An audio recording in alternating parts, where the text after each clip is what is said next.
Light जलाओ, light.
चलो चलो जल्दी चलो,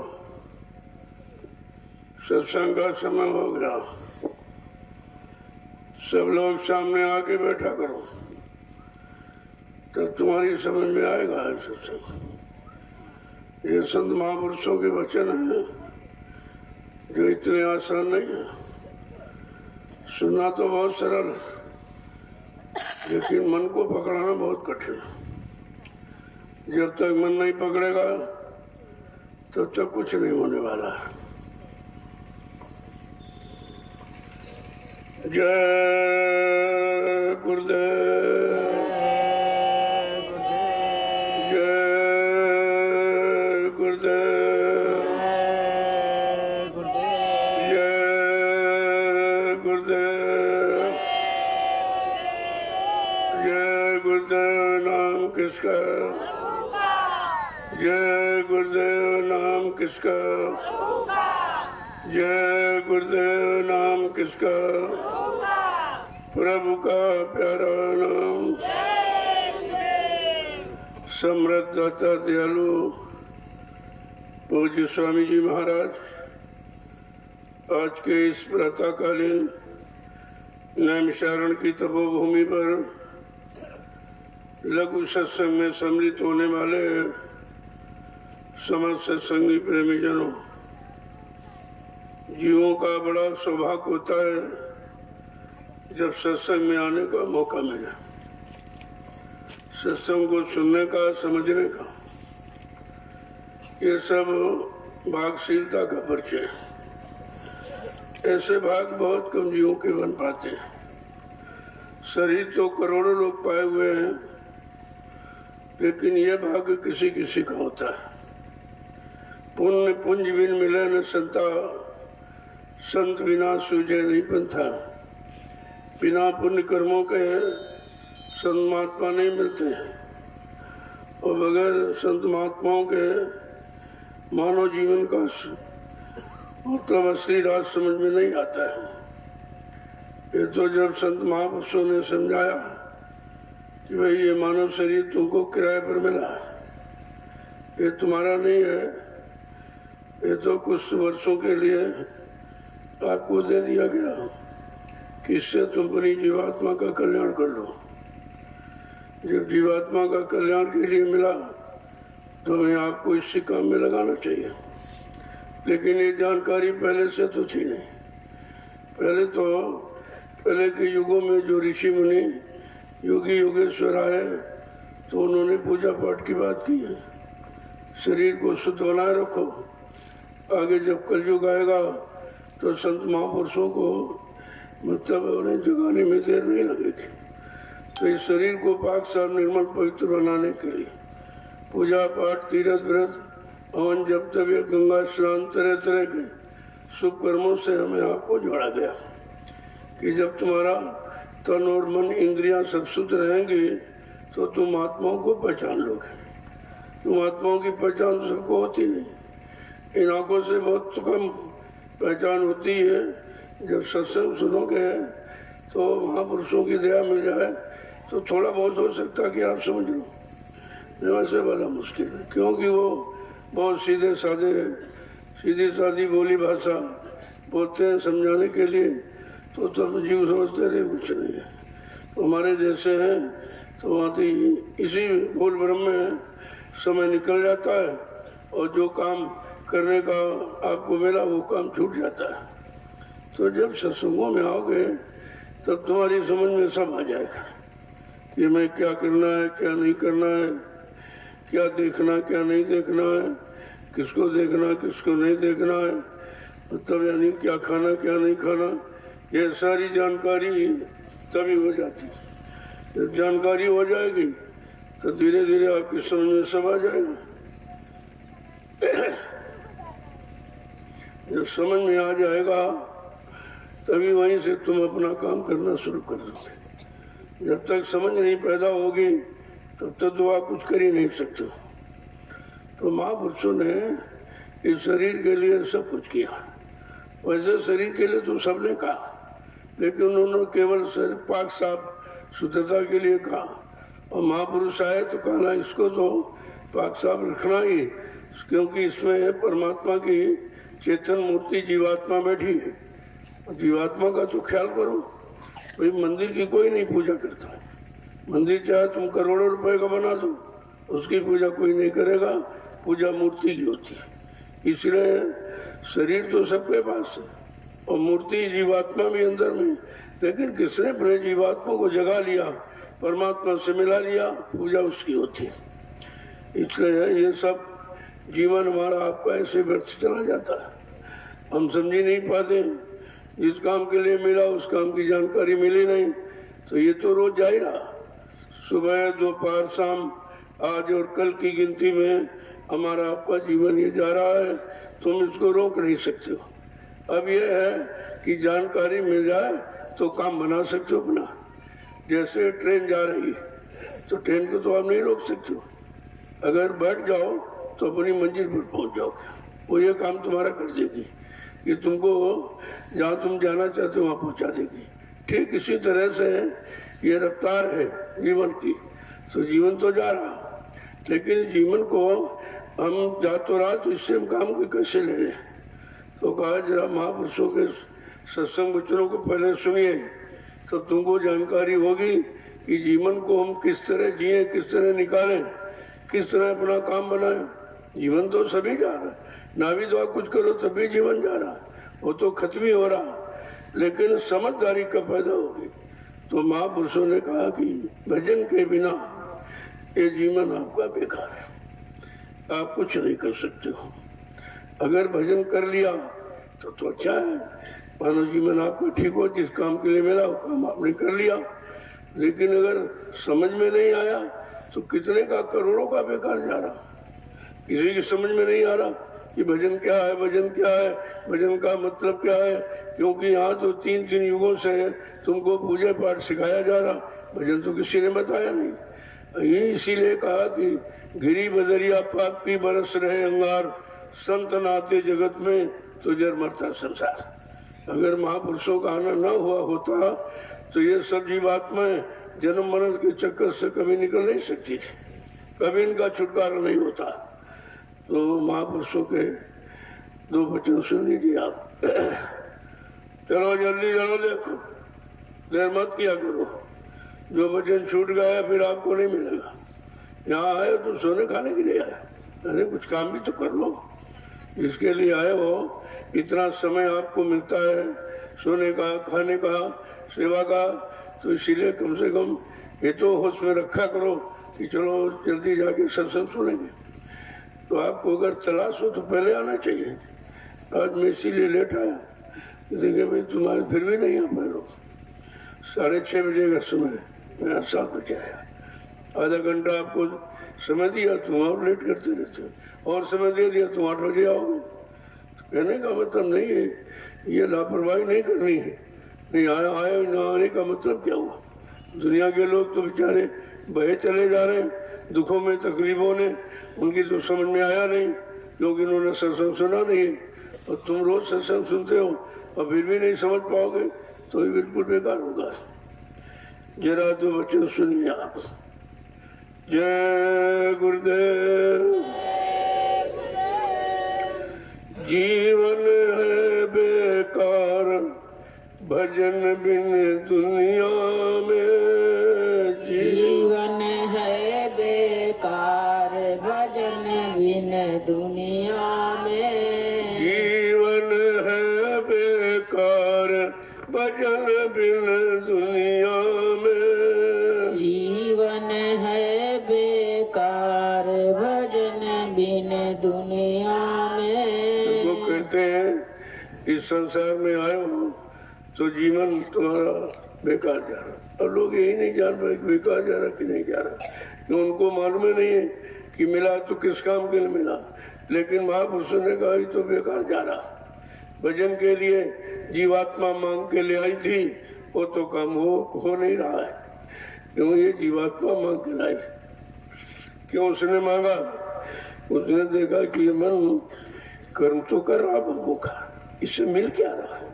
जिसमें पैदा होता उससे मर जाता, फिर पैदा हुआ फिर मर गया। तो ये जब उसमें रह ही नहीं पा रहा है, ये जन्म मरण का चक्कर, तो इसे मतलब छुटकारे पाएगा नहीं। तो समझा के करें, अरे जीवन तुम्हारा बेकार जा रहा अगर तुमने भजन नहीं किया। अगर भजन नहीं किया तो बेकार है, क्योंकि कार में लगेगा जब जिस काम के लिए आया। तो जीवात्मा मां के लाई थी कि अब प्रभु कृपा करो ये भांति सब तज भजन करब दिन राती। ये वो उसका वादा है। तो जब जीवात्मा ने वादा किया और वादा हम आप उसका भूल गए। अब ये महापुरुष जानकारी दे रहे हैं कि भाई तुमने जो वादा किया है तुम क्यों भूल गई हो? तो अब रास्ता ले लो और जो काम जो वादा किया उसके पूरा करो। किसी इंसान से तो वादा है नहीं, प्रभु से वादा। बात प्रभु से, और प्रभु नाम आ गया, पहले तो नहीं आया था। बात तो पहले की लिखी 550 वर्ष पहले से, लेकिन प्रभु नाम की जानकारी तो अभी से मिली। मांगा उसने यही था कि अब प्रभु कृपा करो ये भांति सब तज भजन करब दिन राती। ऐ प्रभु, है मालिक, ऐ दाता दयालु, ऐसी कृपा दया कर दीजिए, हमको इस नरक कुंड से बाहर कर दो, न इस चक्कर से कैसे निकलेंगे। तब उन्होंने दया कृपा की, लाग दया कोमल चिंता। तब संतों के हृदय में दया उठी। उन्होंने अपना सत्यलोक मंडल छोड़कर इस मृत्यु लोक मंडल में हम सब जीवात्माओं को निकालने के लिए आ गए। ठीक है भाई, तूने अगर वादा किया है तो मैं तुझे रास्ता बता दूंगा। तो रास्ता तो भजन का है। यहाँ छुटकारा पाने का रास्ता और पूजा पाठ नहीं है। पूजा पाठ करो तो बार बार फिर आ जाओगे। भाई शुभ कर्म करोगे तो उसका भोग मृत्यु लोक है, और पाप कर्म करोगे उसका भी भोग है। इन दोनों कर्मों से अलग होना, इन पाप पुण्य कर्मों से अलग भजन है। भजन निष्काम कर्म है, वो यहाँ के लिए नहीं। भजन करने से यहाँ का लाभ नहीं होता, वो तो उधर जीवात्मा का लाभ है। आइए मन बुद्धि तन शरीर का लाभ है। तो कहते हैं कि जीवन है बेकार, जीवन आपका बेकार है, ये तुमने भजन नहीं किया। आगे क्या कहना कि बड़े भाग से नर तन पाया, बड़े भाग से नर तन पाया, बड़े भाग से नर तन पाया, बड़े भाग से नर तन पाया। और इसमें भी हरि गुण नहीं गाया, इसमें भी हरि गुण नहीं गाया, इसमें भी हरि गुण नहीं गाया, इसमें भी हरि गुण नहीं गाया। किया न प्रभु से प्यार भजन बिन दुनिया में, किया न प्रभु से प्यार भजन बिन दुनिया में। किया न प्रभु से प्यार भजन बिन दुनिया में, किया न प्रभु से प्यार भजन बिन दुनिया में। जीवन है बेकार भजन बिन दुनिया में, जीवन है बेकार भजन बिन दुनिया में। समझा के करें बड़े भाग से नर्तन पाया। ये शरीर ऐसे नहीं मिलेगा, बड़े भाग से, यानी करोड़ों जन्मों की तपस्या, करोड़ों जन्मों के पुण्य, करोड़ों जन्मों की सेवाएं जब आपकी एकत्र हुई है तब ये मानव मिला। इतनी बड़ी पूंजी से मिला देखी कि करोड़ों जन्म जब आप ये सब करते रहे तब मिला। इसीलिए ऋषि मुनि महात्माओं ने पुण्य कर्म करने का इशारा किया कि जब पुण्य कर्म करते करते रहोगे तो शरीर पाक साफ निर्मल पवित्र रहेगा, तो संत महापुरुषों को जीवात्माओं को जगाने में देर नहीं लगे। अब हम सब गंदे हो गए तो गंदगी के कारण देर हो रही, अगर गंदगी न होती तो देर नहीं लगती, बहुत जल्दी काम हो गया होता। और गंदगी अभी नहीं समझ पा रहे कि हम गंदगी कर रहे हैं कि स्वच्छता कर रहे हैं, ये हम पाप कर रहे हैं, ये पुण्य कर रहे हैं, जानकारी कुछ नहीं। करता करता करता करता इसी यही तो भ्रम दूर करना का बड़े भाग से नर्तन पाया, लेकिन हरि गुण कभी नहीं गाया। वो हरि गुण गुना नवाज उसका, लेकिन प्यार प्रभु से। देखो दोनों चीजें समझा के रहे। तुमने हरि गुण नहीं गाया, हरि गुण का मतलब जो पिछले युगों में नाम आए उस नाम के गुणगान करता रहता तो ये शरीर तेरा पाक साफ निर्मल पवित्र बना रहता, तो तू अक्कल युग में प्रभु से प्यार कर लेता। जो प्रभु नाम लेके आए हैं उनसे तू प्यार कर लेता तो तुम्हारा एक काम सब हो जाता। देखिए कितनी बड़ी चीज समझा के करें। आगे क्या कह रहे हैं?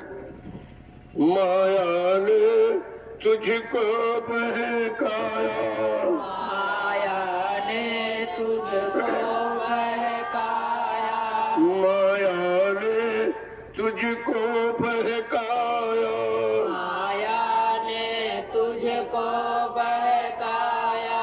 संग चले ना तेरी काया, संग चले ना तेरी काया, संग चले ना तेरी काया, संग चले ना तेरी काया। क्यों बनता होशियार भजन बिन दुनिया में, क्यों बनता होशियार भजन बिन दुनिया में।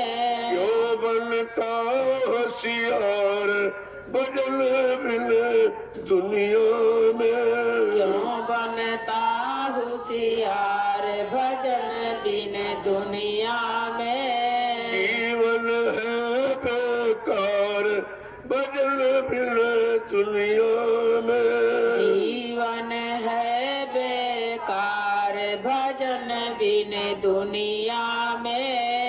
तुमको किसने बहकाया भरमाया बुलाया? कहा ये माया ने, माया महा ठगनी हम जानी। कहा इस ठगनी ने सबको बहकाया, वो भरमाया किसी की हाथ लगी नहीं। जो आपने इकट्ठा किया वो तुम्हारे साथ नहीं जाएगा। तुम करोड़ों इकट्ठा कर लो, तुम्हें तो खाली हाथ जाना है। फिर इस चक्कर में क्यों कर रहे? ये माया तुम्हारी नहीं है, ये लक्ष्मी की पत्नी है, तुम्हारी कभी नहीं हो सकती। लेकिन कहा सबको सबने इसी को समझ नहीं पाया और सबको इसने बहकाया। कहा कि ब्रह्मा ठगे, विष्णु ठगे, शंकर ठगे, सबको इसने ठगा और समझ कोई नहीं पाया। तभी तो महापुरुषों ने कहा है जो इस सृष्टि के रचयिता है पालन करता है, श्रृंगार करता है, माया ने उसको भी नहीं छोड़ा, उसने किसी को नहीं छोड़ा। जब इतने इतने बड़े ये मतलब ठग गए तो हम सब कलयुग के कमजोर जीव तो कैसे नहीं बचेंगे? बच ही नहीं सकते, बच ही नहीं सकते। आगे समझा के कह रहे हैं इस माया ने सबको बहकाया और जिसके लिए तुम बहक गए मतलब यानी भटक गए, वो माया भी तुम्हारे साथ नहीं जाएगी, तुम्हारे साथ नहीं जाएगी, तुम्हारी है नहीं, केवल वो बहकाने भड़काने भड़काने के लिए। तभी तो महापुरुषों ने कहा रे संत मत के प्रेमियों बड़ी होशियारी से रहना, ये तो काल माया का देश ही है। अब जिसके देश में रहोगे तो तुम मनमानी नहीं कर सकते, जो वो कहेगा वो करना पड़ेगा, क्योंकि अगर रहना तो कहना पड़ेगा, नहीं तो यहाँ परेशान कर दी तुमको। तो कहने का मतलब सबको जिसने बहकाया तो हम सब कलयुग कमजोर जीव तो बच ही नहीं सकते, तो हम कैसे बचेंगे? कहा तुमको बचाने के लिए ही तो समृद्ध दाता दयालु आए हैं, और किस तरीके से बचाएंगे, किस तरीके से निकालेंगे, निकाल के घर जाएंगे, काल माया कुछ नहीं कर पाएगी। तो कहा लेकिन होशियारी से रहना। कहा कि काल ने माया को हुक्म दिया है, आदेश किया कि देखो तुम इतना जाल बना के रखो कि कोई निकल ना पाए, कोई निकल ना पावे, और तुम अपनी सहेलियों को भेजो। वो तो कहते कि माया ने सहेलियों को भेजा। कहा भाई उसकी सहेलियां कौन है? कहा रिद्धिया सिद्धियां, ये सहेलियां, ये अरिमा गरिमा लघिमा पराकाम ईसुत और वशीकरण, ये 8 सिद्धियां हैं, इन्हीं को भेजा कि इसको बहका के रखना। सतगुरु के पास पहली बात तो जाने न पावे, सत्संग में बैठने पड़े, ऐसा दर्द देना, भूत बैठा देना कि मतलब ये बच्चे सुन न पाए। और जो परमार्थी सेवा में लगा तो भी उसमें करने मत देना, नहीं परमार्थी सेवा से जो मैंने कर्मों में बांधा वो कर्म सारे उतर जाएंगे, तो ये पाक साफ हो जाएगा, फिर तो निकल जाएगा। और ये नामदान, ये सुमरन दान भजन तो बिल्कुल मत करने देना किसी को, तो ये सब बाधाएं डालो तुम जाके। अब बताइए तुम्हारे पीछे कितने पड़े, तुम कैसे बच पाओगे? और किसी से बचने का तुम्हारे पास ताकत शक्ति नहीं कि तुम किसी को बरा सकते हो। इतने ये बखेड़े लगा दिए, रिद्धि सिद्धि वो प्रेरे भाई, बुद्ध है लोभ दिखा बनाई। अब ये रिद्धियां सिद्धियां क्या करी कि बुद्धि को प्रलोभन करे, पागल कर देंगी उसको, मतलब यानी समझने सोचने नहीं देंगी, करने नहीं देंगी। रिद्धि सिद्धि वो प्रेरे भाई, बुद्ध है लोभ दिखावे आई, कल बल छल कर जाए समीपा, अंचल बात बुझा में दीपा। ये करती क्या है? तरह तरह के छल प्रपंच, जो सतगुरु दयाल ने ज्ञान का चिराग जला दिया उसको बुझा देगी, बुझाने का काम करेगी। देखिए अब बताइए तुम्हारे साथ कितने लगे पड़े, कैसे तुम निकलोगे? बड़ा मुश्किल है। कहा कि लेकिन निकलेगा कौन? वही भी है, निकलेगा कौन? कहा जिसने सतगुरु दयाल को अपना बना लिया, उनके वचनों को समझ के मान लिया, अपने जीवन में उतार लिया और दया पाली। कल वो जीवात्मा तो उनकी तरफ देखेगी भी नहीं, सुनना सुनाना तो दूर, इन मतलब रिद्धियों सिद्धियों की तरफ नानी देखेगी भी नहीं, कि वो जानती है, जान गई है कि ये सब बहकाने भरमाने वाले ये सब ठगने आए हैं। तभी कहा कि हो बुद्धि जो परम सयानी, चिंतन चितव नानिहित जानी। अगर बुद्धि में सियानापन आ गया, सोच समझ निरख परख पहचान, पहले सत्संग वचनों को सुनकर कहा वो तो उसकी तरफ देखेगी।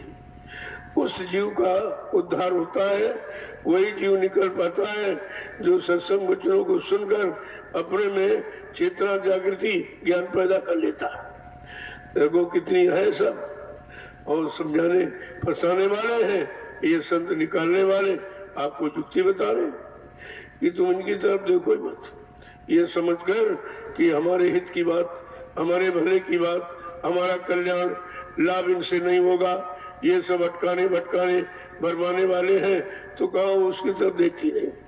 लेकिन कब जब सतगुरु दयाल के वचनों को समझोगे, वचन समझ में आएंगे तब इससे बचोगे। ये सब गिराने वाले हैं। और इसके अलावा काम, क्रोध, लोभ, मोह, अहंकार, ये पहरेदार लगा दी। ये तो बहुत कठिन है, ये तो बहुत ही बलवान है। काम से कोई जीत ही नहीं पाया, काम ने सबको परास्त किया और शरीर की सारी शक्ति निचोड़ दी ताकि ये भजन में बैठ न पावे और कर न पावे। देखिए कितने बखेड़े आपके साथ लगे। बिना सतगुरु की दया के कोई जीव यहाँ से निकल नहीं सकता और कोई निकाल नहीं सकता। जब ऋषि मुनि हजारों वर्ष यही तपस्या किया जिन पर बैठे हो, लेकिन बेचारे निकल नहीं पाए, क्योंकि निकालने वाले उस समय संत महापुरुष नहीं आए थे। संतों का तो आगमन कर चुके हुआ, ये सब सतयुग में तपस्या करते रहे, लेकिन उनकी तपस्या कोई देखो कर्तव्य बेकार नहीं होता। अब ये है उसका परिणाम क्या है कि किया उन्होंने और लाभ किन जीवों को मिलेगा। ये उनका परमार्थ काम था कि तपस्या उन्होंने की, उसका लाभ उनको नहीं मिला। कहा किसको लाभ मिलेगा? कहा जब किसी संत के साधक हमारी तपोभूमि पर आएंगे, नाम की साधना करेंगे, नाम की कमाई करेंगे, परमार्थी सेवा में लगेंगे, उनके परमार्थी वचन सत्संग को सुनेंगे, उनको लाभ मिलेगा। लाभ भी उन्होंने कह दिया। लेकिन यहाँ किसी समझा इस क्षेत्र में कितने गांव बस गए, ये शहर बस गया नैमिषारण्य, लेकिन वो तपोभूमि का लाभ ये नहीं समझ पाए। इन्होंने वो पढ़ा नहीं जो लिखा रामचरितमानस के उत्तरकांड में कि तीर्थवर नैमिष विख्याता, ये तीर्थों का राजा है। नैमिषारण्य विश्व विख्यात, अत्यंत पावन पुनीत है। और लेकिन इसका लाभ किसको मिलेगा? कहा साधक सुखदाता, ये साधकों को सुख देने वाली, ये पुण्य पुजारियों को सुख देने वाली नहीं है। कर्म कांड करने वाले, आचार विचार करने वाले, इनके लिए नहीं है। जब संत के साधक आएंगे और बैठ करके नाम की साधना करेंगे, उनको ये जमीन सुख शांति देगी। देखो भूमि का असर प्रभाव ये, और आप आ गए हो और आप साधना भी कर रहे हो, तो लोगों को सोचना चाहिए जो लिखा है वो तो अब हो रहा। जो रामचरितमानस भी झूठी क्या, जिसको आपने सर्वमान ग्रंथ माना है, वो ग्रंथ तो ये कह रहा, और ये यहाँ किसी ने किया नहीं। इतना समय निकल गया, कितने गांव बस गए, गांव में कितने लोग रह के तमाम मर के चले गए, लेकिन ये लाभ तपोभूमि का उनको नहीं मिला, क्योंकि तपोभूमि का लाभ साधकों के लिए लिखा। साधक जो तन मन वचन इंद्रियों को साथ कर सतगुरु दयाल की दी हुई ये अमूल्य धन, ये नाम की कमाई करेंगे, उनको इस भूमि का लाभ मिलेगा। आगे क्या कह रहे हैं कि धन दौलत और महल खजाने, धन दौलत और महल खजाने, धन दौलत और महल खजाने, इनको मूर्ख अपना माने, इनको मूर्ख अपना माने, इनको मूर्ख अपना माने, इनको मूर्ख अपना माने। जाएगा हाथ पसार भजन बिन दुनिया में, जाएगा हाथ पसार भजन बिन दुनिया में, जाएगा हाथ पसार भजन बिन दुनिया में, जाएगा हाथ पसार भजन बिन दुनिया में। जीवन है बेकार भजन बिन दुनिया में, जीवन है बेकार भजन बिन दुनिया में। देखो हम जिस दिन धोखों में फंसे, जिस दिन अज्ञानता में लोभ लालच में फंसे हैं, वो सब इशारा करके बता रहे। कहा ये धन और दौलत और खजाने ये तेरे साथ नहीं जाएंगे, तो एक पाई लेकर यहाँ से नहीं जा सकता। फिर तुम इसमें जुटे क्यों हो? जब साथ में नहीं जाएगा तो तुम इसमें लगे क्यों? का यही तो अज्ञानता है, यही तो मतलब बुद्धिमत्ता नहीं है। अगर सत्संग वचनों को सुनते और संत महापुरुषों के इशारों को समझ जाते तो तुम इससे काम बना लेते। धन दौलत किस लिए मिली है कि अपना काम करो, परिवार पालो और कुछ थोड़ा बहुत समाज देश के लिए भी करो। संत महात्माओं के इशारों पर कुछ परमार्थ में लगा लो, ये तुम्हारे साथ चला जाए। देखो ये जमीन साथ नहीं जा सकती, लेकिन अगर जमीन किसी ने परमार्थ में लगा दी वो नहीं जा सकता, उसकी तो चली जाएगी। लेकिन परमार्थ में लगाना बताएगा कौन? जब संतों के परमार्थी वचन सुनोगे तो बताएंगे परमार्थ किसे कहते हैं। परमार्थ का मतलब जिसमें तुम्हारा कोई स्वार्थ नहीं है। और ऐसी जगह लगा दो जो भविष्य में लाखों लोग आकर इस भूमि पर भजन करें, सत्संग सुने, सेवा करें, वो परमार्थी लाभ तुमको मिल जाएगा। देखो जमीन का भी लाभ है, ले तो आप कुछ नहीं जा सकते हो, लेकिन महापुरुषों के इशारे पर अगर लगाना और खर्च करना सीख लिया तो तुम यहाँ से सब ले जा सकते। लेकिन मन तुम्हारा ये करने नहीं देगा, तो तू कह रही सब बेकार है, चलो उधर चलो उधर चलो, वो तो आपको इधर से हटाने की कोशिश करेगा, क्योंकि मन काल का एजेंट है, काल की तरफदारी करने वाला है तुम्हारे अंदर, तुम्हारे बिल्कुल खिलाफ है वो, तुम्हारे अंदर कुछ नहीं करने देगा। अभी सतगुरु दयाल समर्थ है तो किसी तरह से मोड़ मारकर जबरदस्ती उससे काम में लगाए पड़े। चल वचन सुन, वचन सुनेगा धीरे धीरे खड़ा हो जाएगा। चल परमात्मा सेवा में थोड़ी सेवा कर, तो शरीर पर लादे पापों का बोझा घूम रहा है, तुझे नहीं मालूम है? अरे थोड़ी से मिट्टी का बोझा लाद ले तो वो गठर गठर जो पापों का लादे वो धीरे धीरे उतर जाएगा। देखो कैसा माध्यम निकाला कि जन्म जन्मांतर के पापों का बोझा हम आप सब लादे हो, लेकिन यहाँ उतारने वाला कोई नहीं। कह रहे तुम मिट्टी का टोकरा रख ले तो क्या होगा, कल धीरे धीरे कर जब उतर जाए। देखो कितना सरल, बिना पैसे कोई पैसा नहीं। अरे भाई मिट्टी का टोकरा नहीं, क्या पैसा आपका खर्च हुआ? कोई खर्चा वर्चा आपको नहीं करना है। खर्चा तो इसलिए वो कराते हैं जो खर्चे जैसे धन का खर्चा किया तो आपको धन दिला देंगे, सामान दान कर दिया सामान दिला देंगे, वो तो बदले में आपको मिल जाएगा। लेकिन असली काम जो जीवात्मा का है वो इससे नहीं होगा, वो इनको दान देने से नहीं होगा। इसीलिए उसका कहते हैं चढ़ावा। किसका चढ़ावा? जो तुम्हारी जीवात्मा सुरत रूह को चढ़ा दे, शब्द से जोड़ करके घर की तरफ चढ़ाए, चढ़ने को कहे और पहुंचा दे, चढ़ावा उनका होता है। और ये सब कुछ नहीं जानते, ये भोगी विलासी सब चढ़ावा चढ़ा रहे और वही भोगी विलासी ले रहे। कहने का मतलब अगर पाप और पापी बैठा है और उसी को तुम समझ लो चलो हमारा पुण्य हो जाएगा, दे दो दे दो। अरे ये भी देखो, ये धन तुम्हारा लगेगा काम। जब पुण्य काम में लगेगा तो पुण्य मिलेगा, पाप के कामों में लग जाएगा तो पाप मिलेगा, उसके भी तुम हिस्सेदार होगे। इसीलिए कलयुग में संत महापुरुषों ने ये दान व्रत सेवा पुण्य सब बंद करा दिया।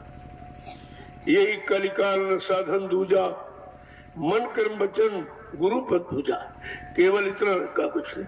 मनसा वाचा कर्मणा, यानी मन से, शरीर से, इंद्रियों से केवल गुरु के वचनों को मानना, उनके आदेश हुक्म का पालन करना, ये पूजा बताई। क्यों? कलयुग योग एक नहीं दाना, एक आधार नाम गुरु गाना। कलयुग में योग जब तब हवन पूजा पाठ कुछ नहीं है, त्रेता का है, ये द्वापर के लोगों के लिए था, लेकिन कलयुग के जीवों के लिए नहीं है। कलयुग के लिए जीव कहा है कि कलयुग का जीव इतना गंदा और कमजोर है, इसलिए उसके लिए कहा कि कलयुग केवल नाम आधारा और सुमिर सुमिर नर उतर पारा। कहा कलयुग केवल नाम का आधार है। अब वो नाम कौन सा होगा? कहते पढ़ते हैं कलयुग केवल नाम आधारा और सीताराम राधे सब कहने लगते हैं। अरे भाई जब कलयुग की बात कही जा रही तो कलयुग का नाम लो, बात कलयुग की है और नाम जब द्वापर त्रेता का, इसीलिए तो लाभ नहीं मिला। जो चले गए उनका नाम लेने से तुम्हारा काम है, और ना वो आएंगे, वो अब नहीं आ सकते। वो अपने समय में आए थे और नाम ऋषियों ने जगाया, राम नाम, इधर योगियों ने जगाया हरि नाम, और उसी नाम से उन्होंने देश समाज का सुधार किया, धर्म की स्थापना का, मानवता तो सब ले आए। इसलिए किसी तरह से ये पाक साफ निर्मल पवित्र बना रहे, तो उन्होंने कराया। और अब आ गया कलयुग, तो कलयुग में कहा भाई वो तो तुम्हारी बस की बात नहीं, वो गंदगी में तुम बैठे हो, तुम गंदगी खाते हो और गंदगी सोचते समझते हो, तो लिहाजा तुम्हारे द्वारा ये काम नहीं होगा, क्योंकि ये पुण्य भी मतलब यानी बड़े पाक साफ दिलों से होता, उनको माना जाता। तभी तो लिख के बताया, हो सकता कलयुग का जीव कोई भ्रमित हो जाए। तो कहा भाई हमको कौन पाएगा? कहा धनवान बलवान कहते नहीं, कहा कोई ब्राह्मण क्षत्रिय कहते नहीं, जातवाद वाला नहीं, कोई खूबसूरत यानी खूबसूरत रंग रूप वाला कहते नहीं, कि कौन पाएगा? निर्मल मन जन सो मोहि पामे, मोहि छल छिद्र कपट नहीं भाम। जिसका मन निर्मल पाक साफ पवित्र है वो मुझको पाएगा। और यहाँ आज मन सबके खराब, सबके गंदे मन, गंदगी के कारण तुम कुछ सोच ही नहीं सकते हो। इतना गंदा मन है, उसी गंदगी में ले जाएगा, तुम्हें मजबूर करता रहता है। लेकिन अगर सतगुरु दयाल के वचनों को सुन लो तो इस गंदगी से अलग कर देंगे, मन को भी निकाल लेंगे, उसको भी नहीं करने देंगे। लेकिन ये काम इतना आसान नहीं है। आसान जब है तुम वचनों को मान लो। फिर उन्होंने कहा कि भाई ये तुम सोचो कि भगवान का वास किसके हृदय में होता है? क्या ब्राह्मण के कहते हैं? क्या ब्राह्मण जाति पात कि मंदिर बनाने वाला, मस्जिद बनाने वाले, पूजा पाठ करने वाले? कहते नहीं, इनसे अलग होने वाला। देखो बिल्कुल उल्टा दिखाई देगा। काल की प्रक्रिया से और दयाल की प्रक्रिया बिल्कुल उल्टी है एकदम, तभी तो निकाल पाएगा। कहते कि जाति पाति धन धर्म बढ़ाई, कुल परिवार सुख समुदाय इन्हें त्याग, भजे मल्लाई और ताके हृदय बसे प्रभु आई। तो कितना साफ कहती, कहा ये सब मैलाई गंदगी है और सबसे बड़ा जाति अपमान। ये जात पात की खाई सबसे बड़ी तुम्हारे सामने खड़ी, तुम इसी से उस पार नहीं हो पाओगे तो और काम कैसे करोगे? ये बताओ, परमात्मा की कोई जाति है? महात्मा की कोई जाति है? गुरु की कोई जाति है? कि शिष्य भक्त की कोई जाति है? फिर जात पात तुम कहां से ले आए? यही जाति पाति का बंधन आप नहीं तोड़ पा रहे हो और इससे निकल नहीं पा रहे हो। तभी कहा जात ने पूछो साधु की, पूछ लीजिए ज्ञान और मोल करो तलवार का, पड़ी रहे दो म्यान। साधु महात्मा की कोई जाति नहीं होती। वो जात पात से ऊपर उठकर तुम्हें निकालना चाहते हैं, ले जाना चाहते हैं कि मानो एक जाति है और मानव जाति ही हमारी आपकी जाति, क्योंकि मानव को परमात्मा ने बनाया। ये परमात्मा ने मनुष्य शरीर बनाया, जाति नहीं बनाई। अब मनुष्य शरीर को चाहे तुम हिंदू कह लो, चाहे मुसलमान कह लो, सिख ईसाई ब्राह्मण क्षत्रिय भाई सर्जन, छोटा बड़ा गरीब अमीर स्त्री पुरुष, तुम कुछ भी कह लो, लेकिन परमात्मा खुदा ने केवल इंसान और मानव को बना दिया। इंसानी शकल एक बना दी, उसी शकल में आप भ्रमित हो गए। कहा इनसे अलग हो, किससे? सबसे पहले कहा कि जाति पाति धन धर्म बढ़ाई और कुल परिवार सुखद समुदाय इन्हें त्याग। इतने का जब परित्याग करोगे तब का प्रभु का आवास तुम्हारे हृदय में होगा। इसका मतलब ये सब गंदगी। अब तो ये सब गंदगी से सबसे बड़ी गंदगी तो जात पाति की है। उसी गंदगी से आप अलग नहीं हो पा रहे, तो अलग नहीं तो फिर कैसे आपका एक काम कैसे होगा? इसीलिए कहा भी जात पात परमात्मा ने नहीं बनाई है, ये इंसान ने बनाई, और इंसान ने बनाई अपनी बनाई व्यवस्था में इंसान परेशान है, तकलीफ उठा रहे हो। अगर परमात्मा की व्यवस्था में आ जाओ तो कोई तकलीफ नहीं। सब एक दूसरे से प्यार करें, एक दूसरे से के काम आवे, एक दूसरे की सेवा करें। अरे तभी तो संगठन होगा, समाज जिसमें सामंजस्य आपस में हो, सब प्रकार से मजी साफ सुथरी हो, उसको समाज कहते। अब ये दारू पीने वाले, मुर्गा मीट खाने वाले, झूठ छल कपट बेईमानी करने वाले, हिंसा करने वाले, व्यभिचार करने वाले, ये कोई समाज है? इसी को समाज कह रहे हो? समाज की परिभाषा ही खत्म हो गई। देखो आगे क्या कह रहे सुनो, तो बहुत विशाल है सत्संग, कहां से कहां चला जाता। तो आगे क्या कह रहे हैं कि धन दौलत और महल खजाने, अरे मूर्ख, इनको क्यों अपना मान रहा? जब तू माँ के पेट से पैदा हुआ, नंगा और अकेले आया, क्या ये महल खजाने लाया था? क्या धन दौलत लाया? क्या जात बिरादरी लेके आया था? कहा अरे मूर्ख, इसमें क्यों फंसा है?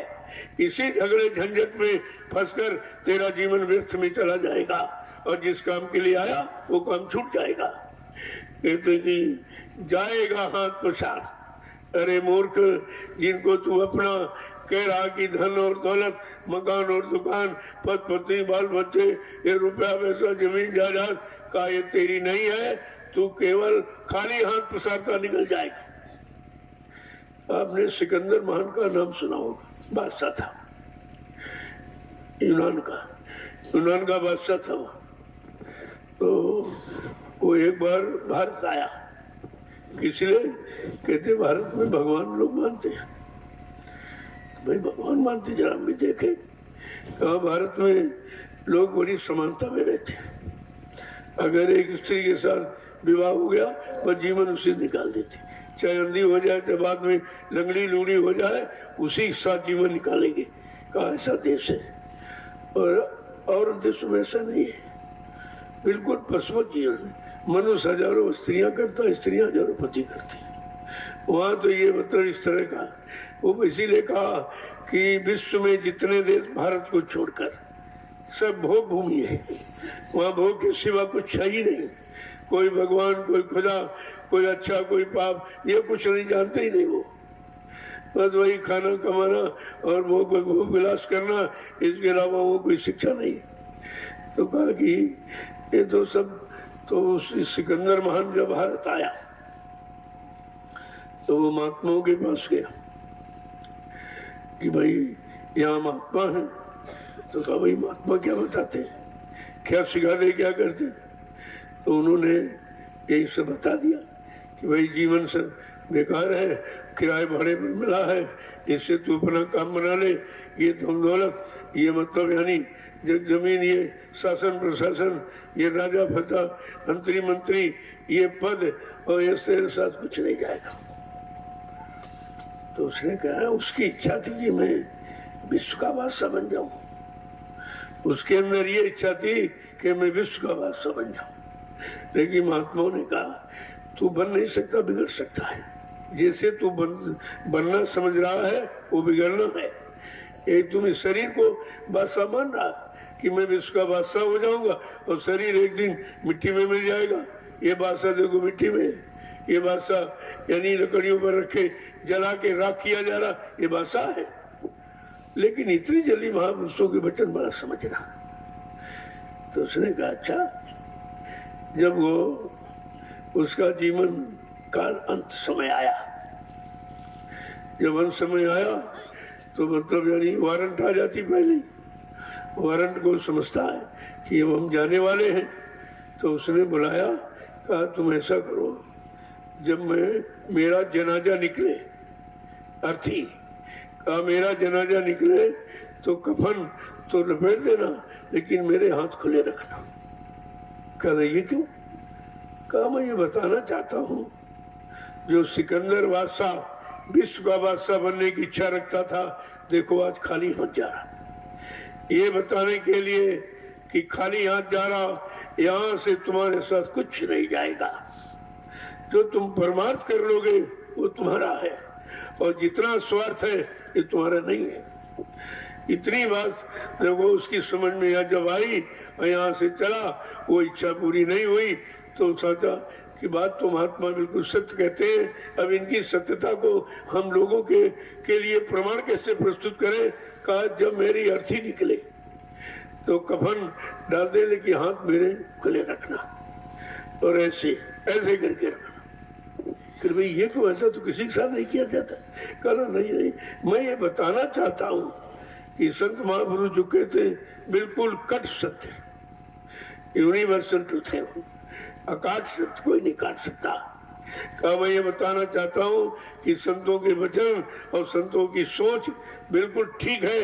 मैं मतलब यानी मैं सिकंदर महान विश्व का बादशाह बनने की इच्छा रखने वाला आज खाली हाथ जा रहा, कुछ नहीं दिया।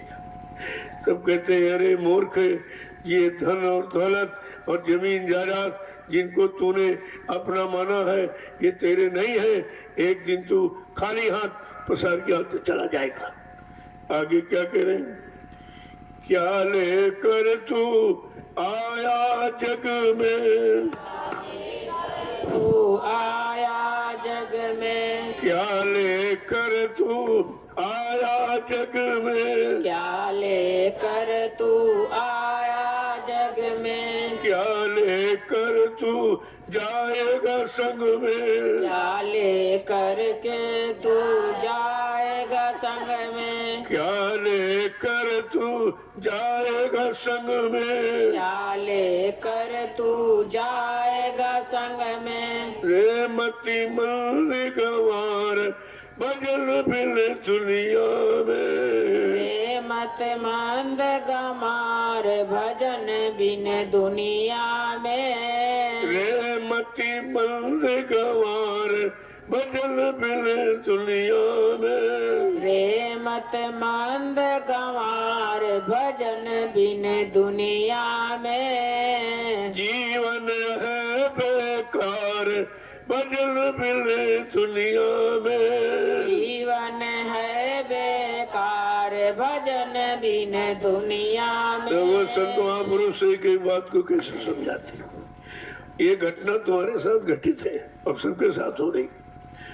भाई तुम्हारे घर से कितने लोग तुम्हारे बाबा परदादा ये सब चले गए, तो खाली हाथ तो गए, कोई लेके नहीं गए, तो तुम कैसे लेके जाओ?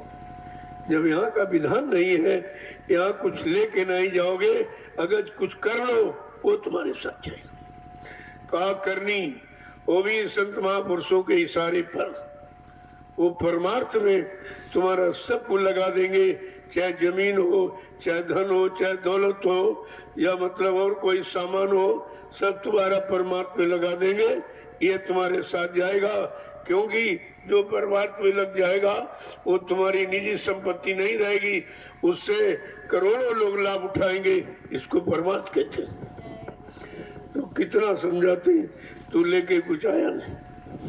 भाई बच्चा पैदा होता है तो नंगा पैदा होता है, कपड़े भी लेके नहीं आया, और कोई रुपया पैसा भी लेके नहीं है, वो कोई अमीन जमीन ये कुछ लेके नहीं आया, ना कोई पति न पति, न अच्छे न बच्चे, कुछ लेके नहीं आया। अब ये जो उसने कर्जा लिया था, उस कर्जे को आपको मानव जीवन में निपटाना, और किसी शरीर में नहीं निपटा सकता। कर्म कर्जा वो शरीर के द्वारा ही उतारा जाता। तो कहा कोई बेटी बन गया, या आपकी शादी हो गई, एक औरत मिल गई, उसका कर्जा है, उसका कर्जा भरिया, फिर उससे बच्चे होंगे, मतलब यानी बेटा बेटी, ये भी कर्जा है। अब जैसे आपसे कह दिया जाए कि भाई फला गांव में फला व्यक्ति को तुमको 4 लाख रुपए देना, कर्जा तुम्हारा, तुम नहीं मानोगे, छूट कहते हो, वहाँ हमारा क्या मतलब, वहाँ हमारा कर्जे से क्या मतलब। उसी अगर उसी गांव में उसी के लड़के से तुम्हारी लड़की की शादी करा दिया, तो तुम पैर छूके देने जाते, कर्जा पैर छूके देते हो, ये दहेज ले लीजिए, ये सामान ले लीजिए, हमें उद्धार कर दीजिए। कहा ये कर्जा दिलाने वाला वो काल इतना यानी चतुर है, तुमको कोई न कोई व्यवस्था रास्ता निकाल देगा, तुमसे कर्म कर्जे अदायगी करा देगा। वो अपना कर्जा ले गया और तुम पैर छूको देखो, ऐसे नहीं थे। तो देखिए ये कर्मों का विधान है, किस तरह से विधान बनाया, और हम ही आपने इस शरीर से जो जो किया उसका भुगतान शरीर से ही कराया जाएगा, और कहीं से नहीं। काया से जो कार्य हुई, बिन भोगे बचे नहीं कोई। केवल ये संत महापुरुषों को मालूम है किसका किसके साथ लेन देन है, किसका किसके साथ कर्जा है, उसी के साथ उसका संबंध करा के और कर्जा सब उतरवा देते हैं, और ये बात किसी को नहीं मालूम। अभी हमें आपको कितने प्रांतों में, जिलों में, गांव में, शहरों में, जातियों में पैदा होना था, तो कितने जन्म लग जाते। अब देखिए किस तरह से उतारते, सरल करते, कितने जन्म लग जाते आपको। तो कोई कोई कोई सत्संग का एक बहाना होता, जीवों को बुलाने के लिए सत्संग एक बहाना है, और अपना जाने का, दर्शन देने का सत्संग एक बहाना है। निकल आया और एक ही जगह सबको बुला लिया। कितने प्राण जिले गांव के लोग आ गए और 2-4 दिन में तुम्हारे कितने जन्मों का कर्जा उतरवा दिया, उनकी सेवा किया आपने।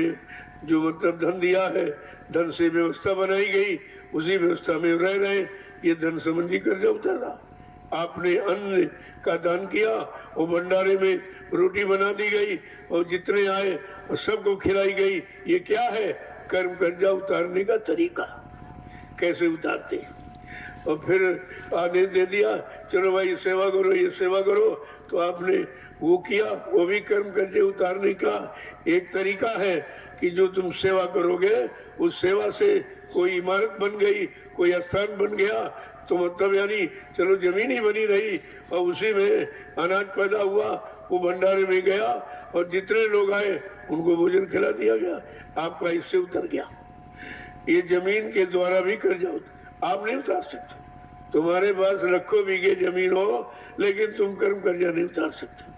तुम्हें मालूम है नहीं किसका लेन देन है। अगर वही जमीन सत्संग में आ गई और संगत में, और कितने दुनिया के कितने प्रांतों जिले गांव के लोग बुला दिए गए उसी जमीन पर। देखिए जमीन का कर्जा कैसे, जमीन के द्वारा कैसे उतार, जबकि जमीन जड़ है, कुछ नहीं कर सकती, लेकिन फिर भी महापुरुष उसका तरीका जानते हैं कि इसको कहां पर लगाया जाए जिससे लाखों लोग इस जमीन पर आए और लाभ उठाएं, तो उससे कर्म कर्जा उतरता है। ऐसे कोई काम नहीं होता।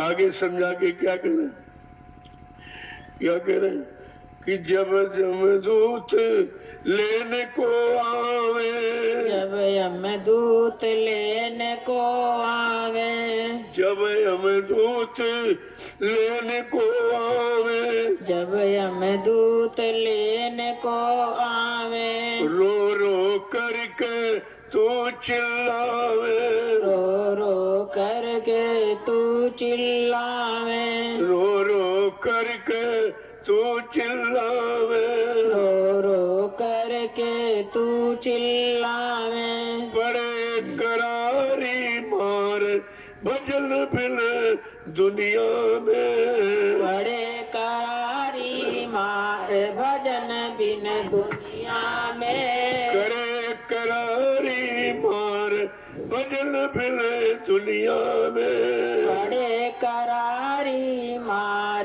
भजन बिन दुनिया में, जीवन है बेकार भजन बिन दुनिया में, जीवन है बेकार भजन बिन दुनिया में। तेरा किराए भाड़े का शरीर, समय पूरा होता ही जमदूत आएंगे, क्योंकि लेके जाएंगे। अब तुमने जैसी करनी की उसी तरह का व्यवहार करेंगे। वो मारते पीटते घसीटते दरबार में पेश करेंगे, क्योंकि तूने जीवन में कोई अच्छा काम नहीं किया, महात्माओं की कोई बात नहीं मानी, तूने शरीर से लेकर धन दौलत जमीन ये सब बेकारी भोगों में खर्च करता रहा, अपने परमार्थ का काम तूने नहीं किया, तो ये सब मारते घसीटते ले जाते। और जिसने किया मान ली बात का, उसको कंधे में बैठा के ले जाते। देखिए करनी आपके सामने, एक करनी है आपने की तो मारते घसीटे ले जा दरबार तक, और आपने अच्छी करनी की, महापुरुषों के वचनों को मान लिया और परमार्थ की कमाई और भजन ये सब सेवा सब कर लिया आपने। कहा भैया अरे बड़ा भाग्यशाली जीव है, तो वो कंधे पर बैठा रहा। कहा ये सतगुरु का जीव।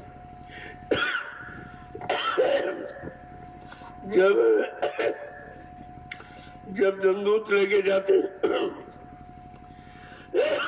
हर लोग से, हर मंडल से, तो वहां से बैठ के देख रहे हैं। देखो इसने संत महात्माओं की बात नहीं मानी, कोई अच्छा कर्म करनी नहीं की है, देखो कितनी मार पड़ी, घसीटते लिए जा रहा। और कहा जिसने बच्चों को माना है, देखो ये कंधे पर बैठा ले हैं, तो सारे लोग के लोग उसकी आरती करते हैं कि आज सतगुरु का जीव धन्य है कि सतगुरु ने अपने जीव को वो करनी करा करके उसके घर पहुंचा दिया। वो इसलिए कि वो बेचारे उसी लोग में वही फंसे पड़े। तभी कहते हैं कि सब ये चराचर में सब ये चाहते हैं कि एक बार मानव शरीर में जा। मृत्यु लोक मंडल में मानव शरीर के जानकार संत सतगुरु मिल जाए और वो रास्ता दे दे, वो रास्ता दे दे और रास्ते पर चलकर हम अपना काम बना लें। कहते सब काम ना करते, सब ये इच्छा कर रहे हैं। तो ये कहते हैं बड़े भाग्य मानुष तन पावा, सुर दुर्लभ सदग्रंथन गावा।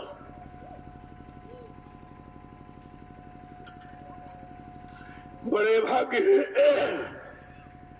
जिनको परमात्मा ने मनुष्य मंदिर दे दिया, और उससे ऊंचे भाग्य है कि वो संतों की शरण में पहुंच गया अपना जीवन धन्य करने के लिए, और अपना सब कुछ उनको अर्पण कर दिया कि मैं समझ गया हमारा नहीं है, ये किराए का मिला है, तो ऐसा करें आप इसको सही जगह लगा दें।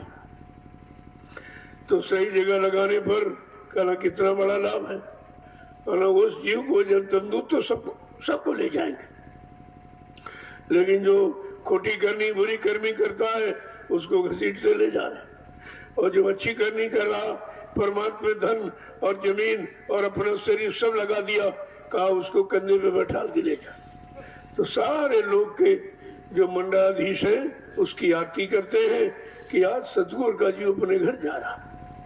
हम लोग अपने बड़े लोग में फंसे पड़े। कहा ये कितना धन्य है, कितना भाग्यशाली है कि आज अपने घर जा रहा। कहा ये सतगुरु की कृपा है, उनकी कृपा दया न होती तो कोई नहीं जा सकता। तो इसलिए कहते हैं जब जमदूत लेने के आएंगे तो मार लगाएंगे इतनी कठिन, तूने कुछ नहीं किया, ये शरीर भी बर्बाद कर लिया, जो सामान मिला उसका भी तूने दुरुपयोग किया, सही जगह प्रयोग नहीं किया। अरे जब तेरे साथ नहीं जाएगा, तू जानता है कि 1 इंच जमीन तो लेके नहीं जा सकता, तो परमात्मा लगा देता। पैसा भी देते हैं, परमात्मा लगाते हो काम करते, तुझे पैसा भी देंगे परमात्मा लगा देंगे, इसका भी लाभ तुझे मिलेगा। अब आप जमीन पर बैठे हुए, ये सरदार जी की पैसा भी दिया गया, लेकिन आज भी इसका नाम है, कहते हैं कि वो सरदार की जमीन पर आश्रम बनाओ। देखिए जमीन का लाभ देखिए आप, वो जमीन आपने ली है, कहते हैं उसने जमीन दी है, उसकी जमीन पर सतगुरु का मुख्य द्वार खड़ा किया गया। ये कितना भाग्यशाली है। देखिए जिसकी जमीन पर आज सतगुरु धाम का मुख्य द्वार खड़ा किया गया है, ये छोटी मोटी बात है, ये है भाग्यशीलता। ऐसे जब तुम लगा दोगे तो तुम्हारा भी भाग्य जाग आएगा, लेकिन मन लगने दे तब तो। मन तो बार बार रोकता नहीं, यहाँ कोई सेवा नहीं देनी, चलो घर चलो, बाल बच्चों के लिए कपड़े हो जाएंगे, ये सामान हो जाएगा, वो सामान, वो तो ये बताएगा, वो इधर तुम्हारा लगने नहीं देगा।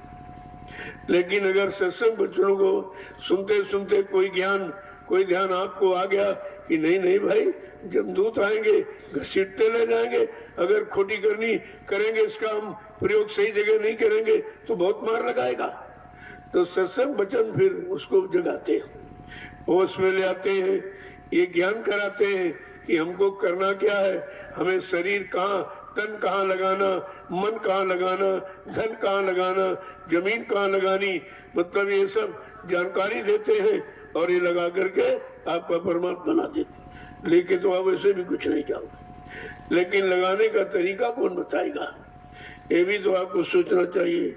आगे क्या कहने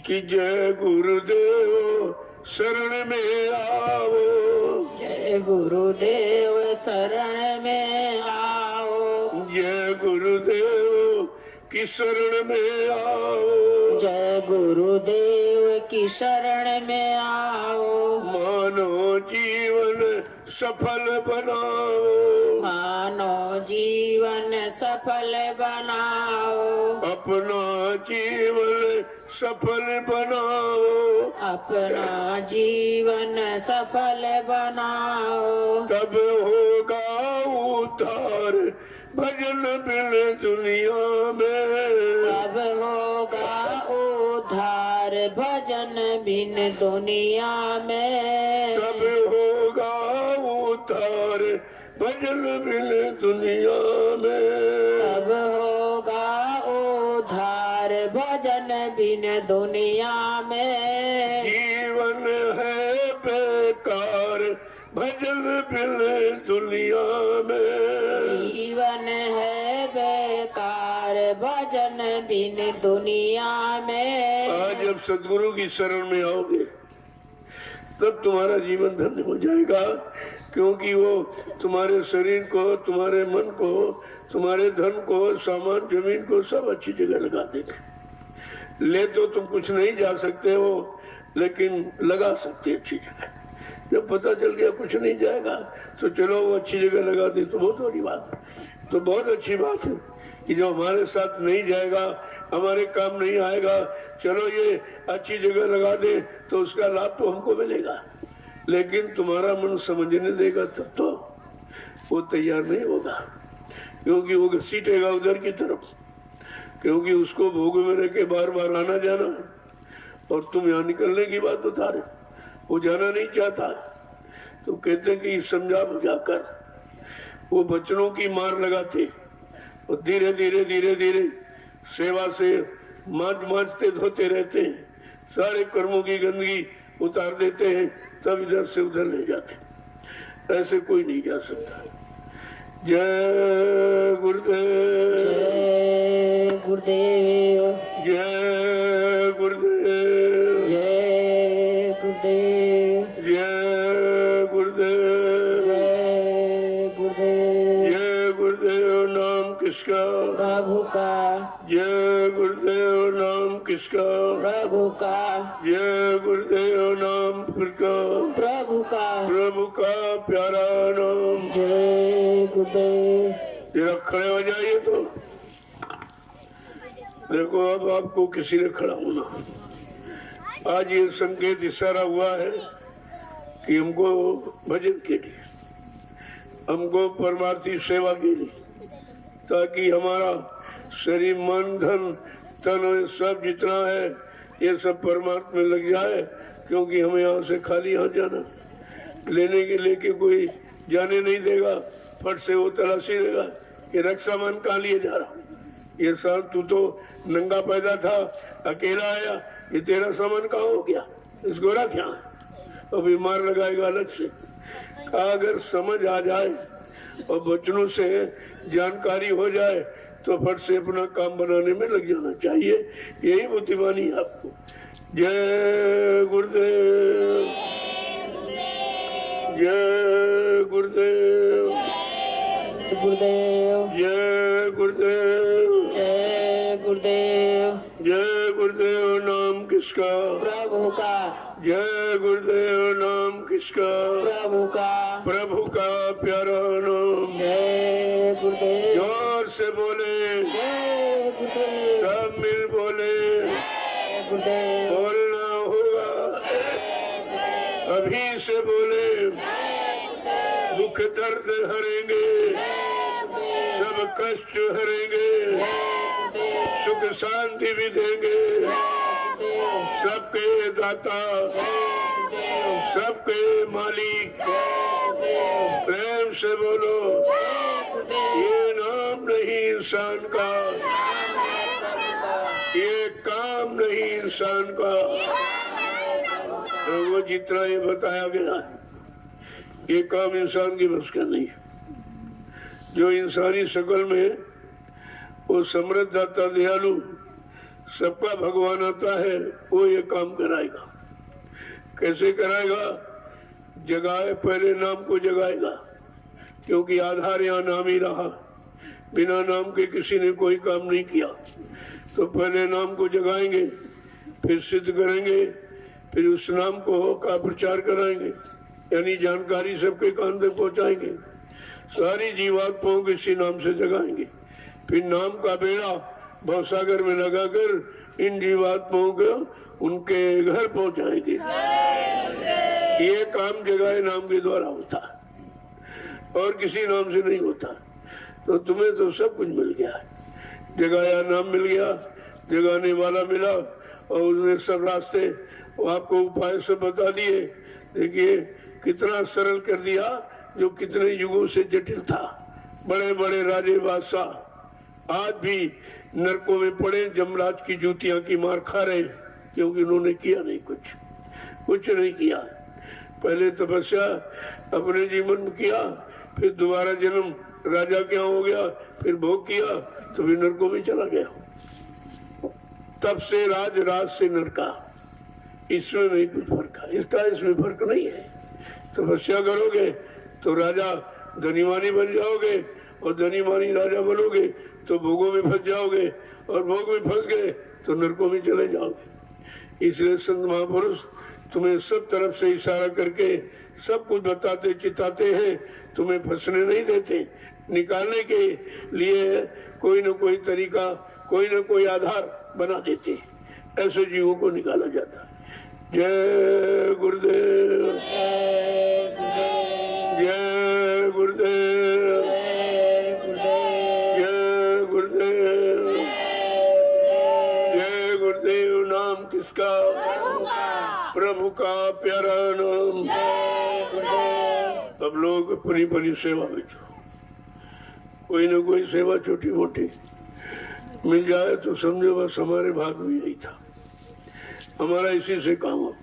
कोई छोटी बड़ी का विचार मत किया करो। तुम्हारा अगर छोटी सेवा से काम बन जाए तो बहुत अच्छी बात है, लेकिन तुम समझते रहे इनको ये सेवा दे दी, हमको क्यों नहीं दिया। अरे तुम्हारे कर्म अलग, उसके कर्म अलग है। वो कर्मों के संस्कार के अनुसार ही सेवा दी जाती, उस पर आपको यानी तर्क वितर्क कोई चिंता कोई शंका नहीं करनी चाहिए। सब जीवों के कर्म अलग है, उनकी व्यवस्था अलग है, उनको उनके कर्म के अनुसार वो व्यवस्था में दिया जाएगा, उनका काम उससे होगा और तुम्हारा काम इससे हो जाएगा। वो अपनी बनी जो सेवा मिल गई समझ लो तुम्हारा उद्धार उसी सेवा से। तुम इस पर कोई टिकट बड़ी मत सोचा करो, नहीं समय सोचोगे और तुम्हारा मन तो शंका में ले जाके घसीट के फिर उधर कर देगा, तो बना बनाया काम बिगाड़ देगा ये। जय गुरुदेव। अब आप चलिए सेवा में। देखो सर्दी बढ़ रही है, ये जितने झोपड़े बने हैं, जो बड़े बड़े आपने खाली कराए गोदाम वाले, ये ईंट जो इधर उधर लगाई है ये उसी में लगा दो सब। देखो कितनी अच्छी यानी बाउंड्री और टटिया सब बन जाती है। लेकिन ये ध्यान रखना ईंट को गंदा मत होने देना, क्योंकि इमारत में लगेगी। तो अपना 2 महीने काम बना लो, जब तक इधर काम नहीं होता है, ईंट का प्रयोग नहीं है, ये तो रखी ही धीरे से उसको लगा दीजिए।